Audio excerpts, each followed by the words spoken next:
I don't talk about these things. I know I'm just a ball of laughs lately. I'm not depressed, I don't think that's the case. It's just that last week I told somebody I felt like somebody was sitting on my chest. And I guess I feel like I need to say some things. I've put some of these thoughts into text. I've typed them before, written about them, but I've never spoken about them. Certain things, I guess, I've just always felt you don't say out loud.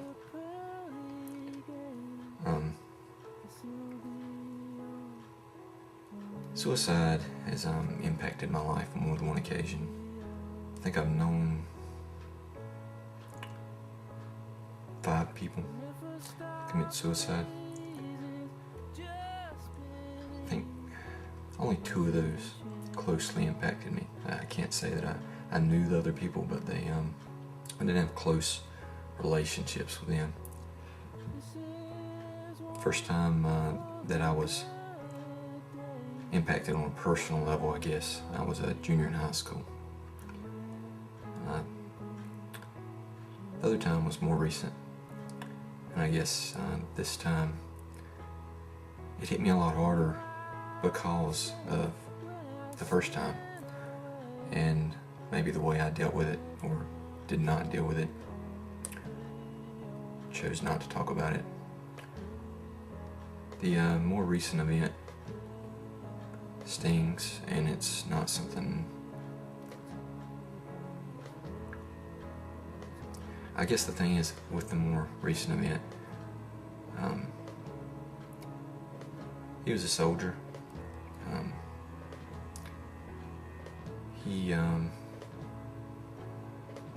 I guess I was his superior, but he was a friend.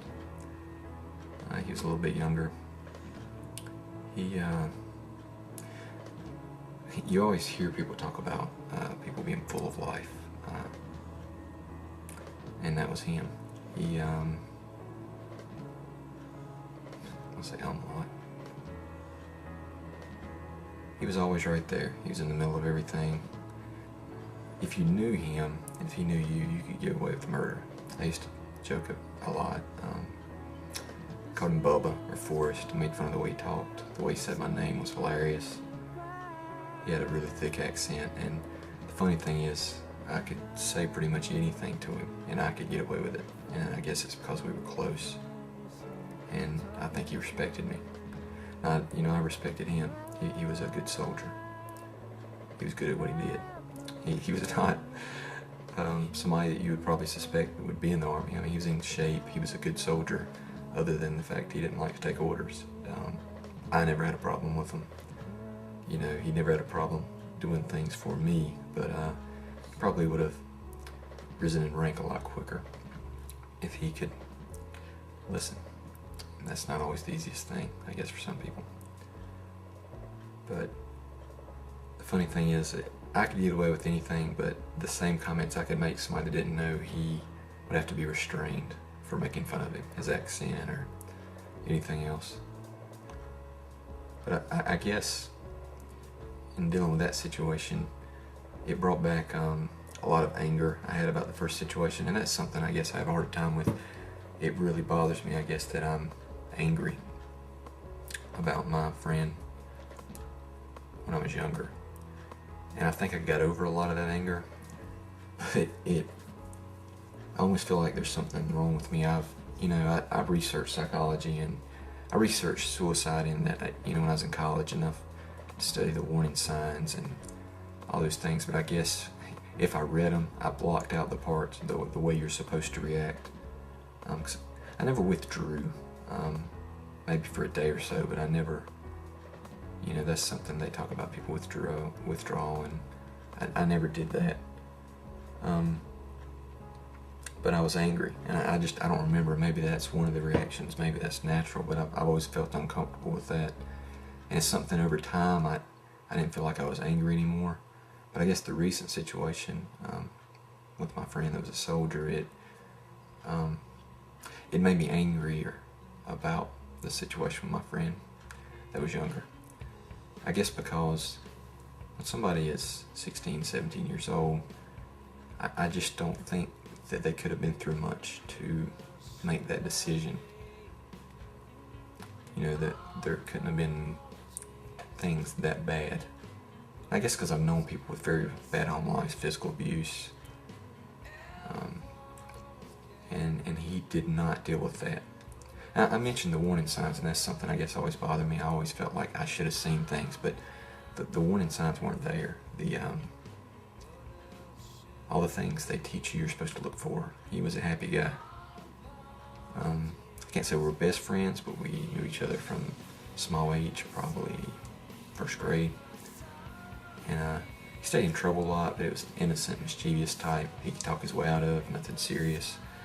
It was some pretty serious things he would do, but he always managed to get out of them. I think he caught his parents' kitchen on fire one time. He drove their car without a license and wrecked it.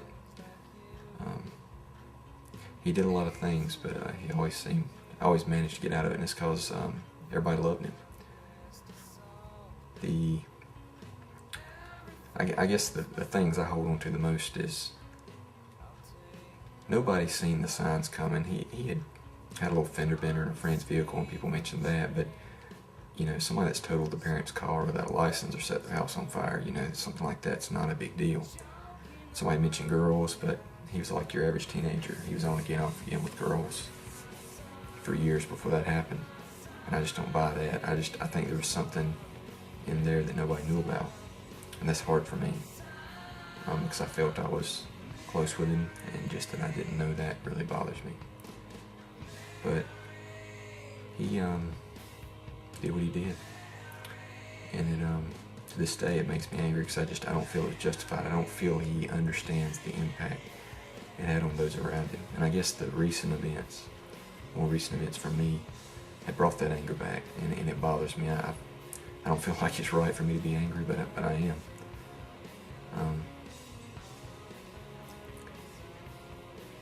He was a good guy, you know. I won't say we were like brothers, but we fought a lot.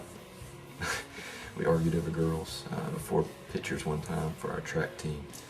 We got into it, and I had 2 skint knees in our picture, and a black eye, and he had a broke nose. It made a great team picture. And I guess the thing that really bothers me is before it happened, we got in an argument, and we didn't speak for a little while, a day or so. But in talking to other people, I guess he had withdrawn from a lot of people, and I guess if there was a sign, it was that. As far as just letting people in. But like I said, I don't know that I said anything at all, but I guess I just want to say some things I never said out loud. And I guess that's something, I don't know. Is it wrong to be angry at somebody that killed themselves?